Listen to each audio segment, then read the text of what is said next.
Bagaimana jika kalian berada dalam keadaan suka dengan seseorang yang tanpa kamu sadari dia adalah gurumu sendiri? Kira-kira itu adalah sedikit premis dari anime Kotonoha no Niwa, atau dalam bahasa Inggrisnya The Garden of Words.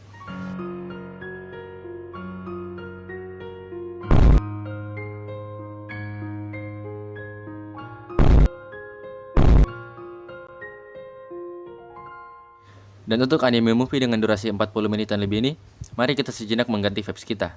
Musik, putar. Anime dengan genre drama, romance, visual art, slice of life, seinen dengan unsur naratif, garapan komik web studio, atau mungkin banyak dari kalian yang mengenal penulisnya, yaitu Makoto Shinkai. Dengan durasi kurang dari 50 menit, anime ini dapat membawa kita masuk ke dalam dunianya dengan sangat dalam, walaupun tidak sedalam Palung Mariana, tapi cukup untuk membuat satu lelaki jantan menangis, atau minimal melamun. Anime ini dasarnya nyeritain soal kalian yang iseng-iseng bolos, tapi malah ketemu sama belahan jiwa. Karakter di anime ini juga memiliki peranan penting, terutama dua MC-nya, yaitu Yukari Yukino dan Akizuki Takao. Perspektif dari dua karakter di anime ini sangat difokuskan. Kisah hidup mereka juga dikupas secara perlahan-lahan sehingga membuat plotnya tidak terkesan cepat dan membuat kita lebih tenang ketika menonton anime ini. Soal grafik, jangan ditanya. Grafik dan sound effect-nya membuat dunia animenya tidak terasa seperti dalam layar saja, tapi bisa membuat kita masuk ke dalamnya. Dan mari kita membahas plot dari anime Kotonoha no Niwa. Spoiler warning, let's go! Anime ini dimulai dengan narasi dari si Akizuki. Setelah turun dari kereta, dia menyempatkan diri singgah di sebuah taman saat hujan. Di tempat berteduh, dia berpapasan dengan seorang wanita pekerja. Pada pertemuan pertama, Akizuki merasa pernah bertemu dengan sang wanita tersebut. Namun si wanita berkata bahwa mereka belum pernah bertemu sebelumnya. Kemudian, wanita tersebut melihat lambang seragam Akizuki. Kemudian beranjak pergi dengan mengeluarkan beberapa kata, kalimat, seperti puisi. Kemudian, setiap hujan, Akizuki selalu menyempatkan waktu untuk mendatangi taman tersebut untuk hanya sekedar menggambar sketsa sepatu dan selalu bertemu dengan si wanita tersebut. Namun, lama-kelamaan, setiap hujan, mereka selalu bertemu. Sehingga Akizuki mulai merasakan perasaan suka terhadap wanita tersebut, yang bahkan dia tidak mengetahui namanya sama sekali. Setiap hujan turun, Aki menyempatkan diri untuk berteduh di taman, namun dengan tujuan untuk menemui sang wanita. Aki kemudian berkata bahwa dia adalah seorang perajin sepatu. Kemudian berkata bahwa dia sedang membuat sebuah sepatu, namun bukan untuknya, tapi untuk seorang wanita yang dia tidak tahu untuk dibuatkan kepada siapa.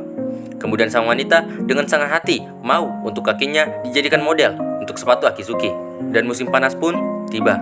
Kini tak ada lagi alasan bagi Aki untuk pergi berteduh di taman.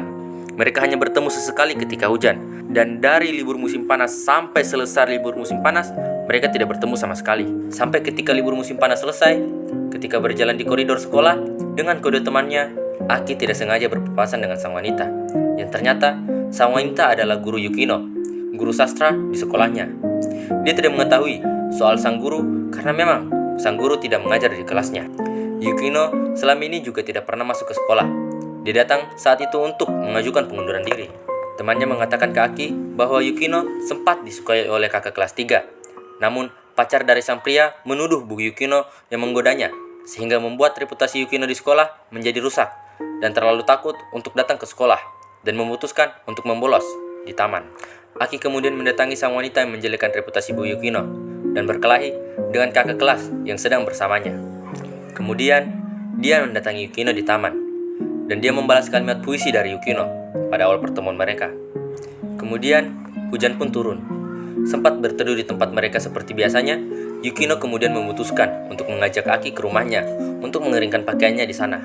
Mereka makan bersama, bercanda bersama, kemudian Aki memutuskan untuk menyatakan perasaannya di sana.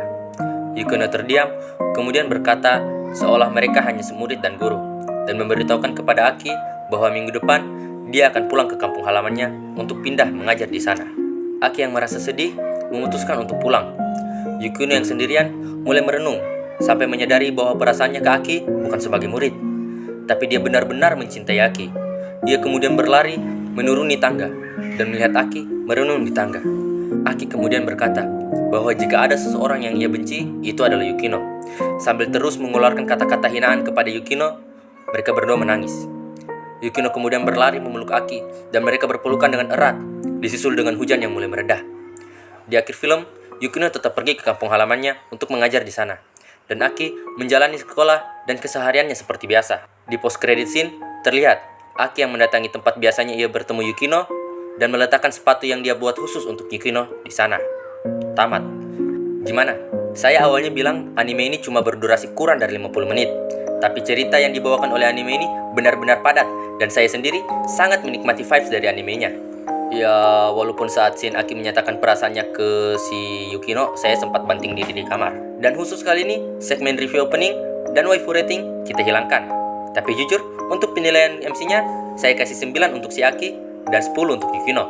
Poin tambahan karena dia cantik. Dan di My Anime List saya sendiri, saya kasih rating 9.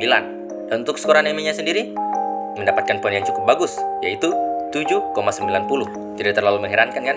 Dan setelah menamatkan anime ini, genap sudah saya menamatkan 160 judul anime. Dan mungkin itu saja pembahasan dan plot anime The Garden of Words. Sorry kalau lidah gue kepleset. Dan kata orang Cina, 再见。